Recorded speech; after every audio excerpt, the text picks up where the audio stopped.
सैन्याचे तिन्ही दल तर भारतीय सैन्याचं आणि पंतप्रधानांचं उपमुख्यमंत्री एकनाथ शिंदे यांनी अभिनंदन केले। पुढची बातमी पाहूया। पाकिस्ताननं भारतीय बीएसएफ जवानाला भारताकडे सोपवलंय। अटारी सीमेवरून जवान पीके साहू परतलेले आहेत। काही दिवसांपूर्वी पीके साहू हे चुकून सीमेपलीकडे गेलेले होते। पाकिस्तानी लष्करानं त्यांना ताब्यात घेतलेलं होतं आणि त्यानंतर बऱ्याच प्रयत्नांती देखील पाकिस्तान पीके साहू यांना सोडायला तयार नव्हता, पण अखेर बीएसएफ जवानाला पाकिस्ताननं भारताकडे सोपवलेले। 22 दिवसांनंतर पाकिस्ताननं पीके साहूंना भारताकडे पुन्हा एकदा सोपवलेले। अटारी सीमेवरून पीके साहू हे परतलेले आहेत। काही दिवसांपूर्वी चुकून ते पाकिस्तानच्या हद्दीत गेले होते, त्यावेळी पाकिस्ताननं त्यांना ताब्यात घेतलं होतं।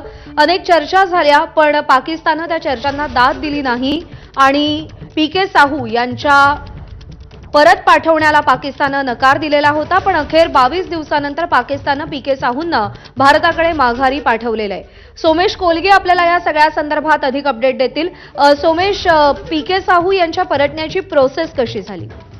नक्कीच आपण पाहू शकतो की पाकिस्तानकडे चुकून बॉर्डर क्रॉस करून गेलेल्या एका जवानाला परत पाठवण्याबाबतची प्रक्रिया ही सुरू झालेली आहे। आपण जर पाहिलं तर प्रिझनर ऑफ वॉर्स पीओडब्ल्यूच्या संदर्भामध्ये एक एक्सचेंजचं अग्रीमेंट सर्व देशांमध्ये आहे, ते भारत आणि पाकिस्तानमध्ये सुद्धा आहे।